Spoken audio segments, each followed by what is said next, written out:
seedlings will soon outgrow their first containers and will need to be moved to bigger containers or a bed. In this episode, we'll look at cellular or container growing and bare root in the ground growing. We'll cover what you need to do to prepare, the right techniques for planting out, and the continued care of your young trees.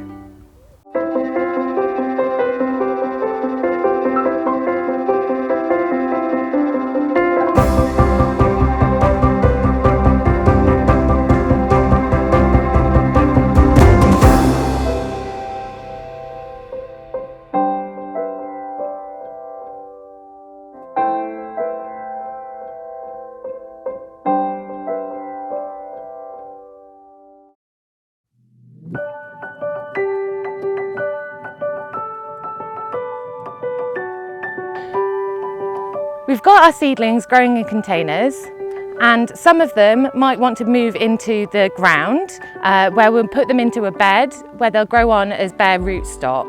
And that just means literally that they're growing in the soil. Otherwise, depending on how much space you've got available, you might want to continue growing them in the large root trainers. There are benefits and disadvantages of growing in containers and growing in the ground. The main benefit of growing in the ground is that you don't have to continue watering the stock in such an intensive way, mainly just because the plant can find nutrients and water for themselves. In the containers, they take up much less space, but they require a lot more maintenance to make sure that they have all the water and nutrients that they need.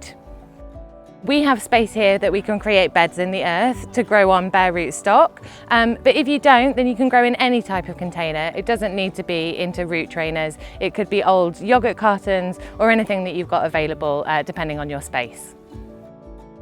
If you're growing in the earth or in beds, then you'll need to start out by removing the grass from your area. So we've just started removing the grass here, and you can see that once you've taken off the grass or turf, that you're left with quite compacted soil that needs to be worked through before you can start planting into it.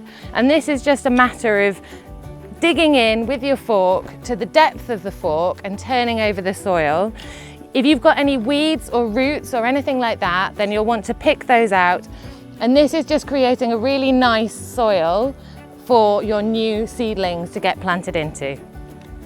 And once you've forked over the bed, you're going to want to rake it just to make sure that the soil is nice and fine, and use the rake just to break up any of the clods that you might have missed. So how do you know when your seedlings are ready to plant into a bed? So looking at these hawthorns, we can see that the stem has become quite woody. We've also got several sets of adult leaves growing on the plant now. So you can see that we've got 1, 2, 3 sets of adult leaves, which means that they've developed a really good root system and they're ready to go into the bed. If we look at these hornbeam, you can see that they've only developed 1 or 2 pairs of adult leaves on top of the seed leaves, and they haven't got a woody stem yet, so we would need to leave these for a bit longer before they got planted out into a bed. So we're going to be using string lines just to mark out the lines that we're going to grow the trees in. Growing in lines makes things a lot easier because it makes it easier to weed between the trees. So we're going to be planting at a 15 centimetre spacing, so that's 15 centimetres between your rows of trees and between the plants themselves. So the number of rows that you get in the bed is going to depend on how wide your bed is. So I want to leave a nice gap to make sure that we can easily weed, that we can put in shade protection or pest protection if we need to later. So I've laid out my tape measure so that I can get that 15 centimetre spacing between my rows, and I'm just going to extend the string line all the way down the bed to give me a nice straight line. And then with the next row, so with that 15 centimetre spacing, I'm going to extend the string line all the way down the bed. You'll find that if you keep them nice and tight, it makes life a lot easier. I've also got a spacing stick, which is about 15 centimetres long, so that when I'm laying out my plants, I know quickly and easily exactly that I've got the right spacing between them. So now I've put out my string lines, I'm going to get these seedlings ready for planting out. So I'm going to open up the root trainers. And I find it easiest to lay out your trees first. So I'll put my first one there, and then using my measuring stick, I'm laying out my seedlings. If you're working in a group, then it's quite good to divide these tasks up. So you can have one person putting your stock in place and measuring the spacing, laying them out onto the ground, and one person following along behind and planting. So now that I've got my stock laid out and I know that it's at the 15 centimetre spacing, I can start planting. I like to use a trowel. You can use a dibber or a hand fork or whatever you've got available. It's just making sure that you plant to ensure that the root collar, which is where the stem at the base of the plant changes colour, is just beneath the level of the soil. Just digging a little hole. And then holding it in place as I'm moving the soil around the plant, just to make sure that I get that level right. And then I'm going to firm it in gently, and that just closes up any air pockets that might be touching the roots that would stop it from growing well. And then I'll move on to the next one. Once you've been doing this for a while, you find that you can speed up, but I'm going to come back and finish planting up this bed later. But for now, I'm just going to show you the next stages so you know what to do next. So start by taking out the string lines. You want to just ravel them up.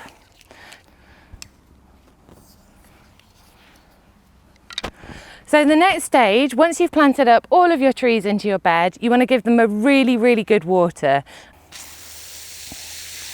You want to give it at least kind of 5 seconds per plant, just to make sure that that water does make its way all the way through the soil, down the roots of the plant.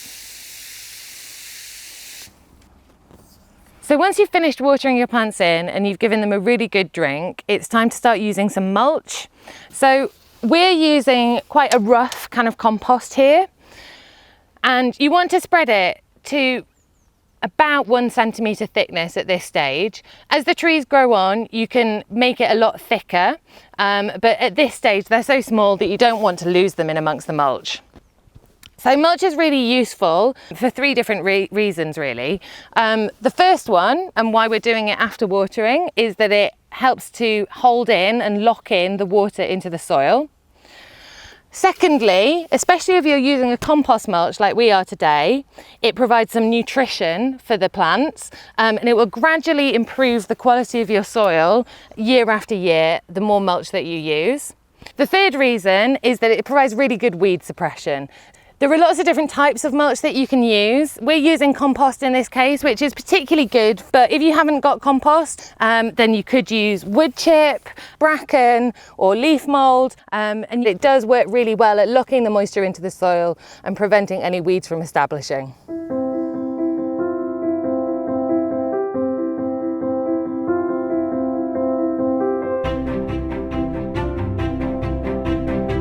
So these trees have been planted for about 2 years now, and as you can see, they're growing on really well, but you need to be checking on them at least once a week just to see what weeds are growing, particularly during the growing season, so the spring and the summer. You'll find that if you're not checking your beds and keeping them weeded regularly, then the weeds will really start to take over. They'll choke out the bed, and they might even start affecting the rate of growth of your trees. So I'm just working through the bed systematically, disturbing the soil a little bit, which will mean that I'm preventing any weeds which are just germinating from growing anymore. And I'm just looking really carefully with quite a lot of attention to detail in this case, just to see what weeds I can find. But you might have things like dandelions or docks. So just work systematically through the bed, just checking between all of the trees to see if there's anything which has established itself.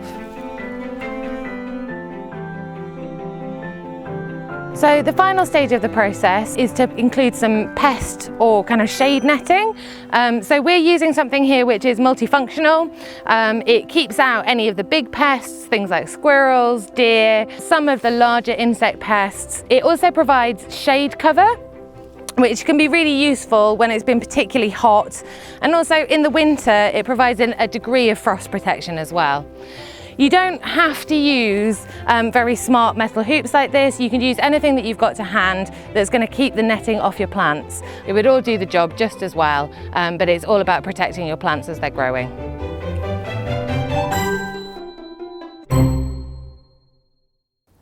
Your young trees will continue to grow here with your care until they're ready to be planted out.